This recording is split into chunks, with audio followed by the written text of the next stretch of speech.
নদিয়ার বেআইনি ওষুধের বড়সড় পর্দাফাঁস, বাজেয়াপ্ত লক্ষ লক্ষ টাকার ওষুধ, আটক দুজন। নদিয়ার বেআইনি ওষুধের কারবারের পর্দাফাঁস, বিপুল সামগ্রী বাজেয়াপ্ত, আটক দুই। নদিয়ার তাহিরপুর থানার অন্তর্গত বাতকুল্লা স্টেশন পাড়া এলাকার একটা বাড়ি ভাড়া নিয়ে দীর্ঘদিন ধরে বেআইনি ওষুধের কারবারই চলছিল বলে অভিযোগ। গোপন সূত্রে খবর পেয়ে তাহিরপুর থানার পুলিশ এবং ড্রাগ কন্ট্রোল বিভাগের যৌথ অভিযানে ওই বাড়িতে হানা দেওয়া হয়।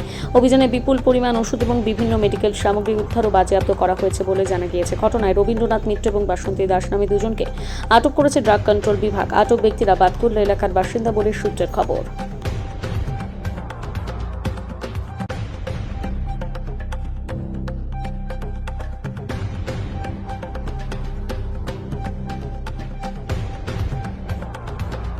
বিপুল পরিমাণে এত বেআইনি ওষুধ এমনটা অভিযোগ উঠে আসছে, কোথা থেকে আসলো?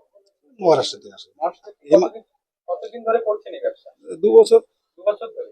এই এতগুলি ওষুধের কোনো বৈধ কাগজ আছে?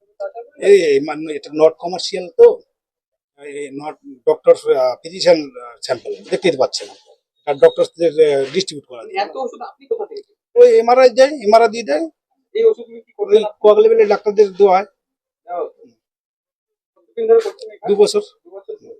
কি নাম আপনার? আমার নাম রবীন্দ্রনাথ মিত্র। এই জায়গায় করতেন না আরো? না না, এখানে এখানে এই জায়গাটার নাম? এই জায়গাটার নাম বাতকুল্লা স্টেশন। আপনার বাড়ি?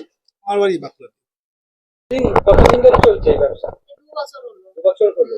এই যে এত ওষুধ ঘরের ভিতরে, লক্ষ লক্ষ টাকার ওষুধ, এরকম এখানে কোনো লক্ষ টাকার ওষুধ নেই। এত যে ওষুধ, এই ওষুধের 4,000, এই ওষুধের 5,000 এই ওষুধের কোনো বৈধ কাগজ আছে? বলতে পারবো না। আমি ওনাকে ভাট দিয়েছি, ওনার সাথে এই ব্যাপারে আপনার কথা সাথে কি বলবো। কি পার্টনারশিপ? আমার কাছে কথা হলো, আমি একটা টাকা দিয়েছি ওনাকে। ওনাকে বলেছি ব্যবসার ব্যাপারে আমি অশিক্ষিত, আমি এ বুঝি না। আপনি শিক্ষিত মানুষ, আপনাকে ভাট দিলাম, আমি এই ব্যবসার সাথে আমি কোনো মানে আপনি চাই শুধু না। টাকা কিন্তু ওনার দিয়েছেন? এই কথা শুনে আমি এসে স্যারকে বললাম, স্যার আমি আছি। আদৌ আমি কিন্তু এই ব্যবসার মধ্যেই আপনি নেই। শুধু টাকা দিয়েছেন? হ্যাঁ, টাকাটা আমি দিয়েছি। এই যে যার সাথে ব্যবসা করছেন তার নাম? রবীন্দ্র মিত্র, কোথায় বাড়ি তার? মণ্ডপ ঘাট। কতদিন ধরে করছে ব্যবসা? এই 2 বছর। 2 বছর। হ্যাঁ, তা হ্যাঁ। আপনার বাড়ি?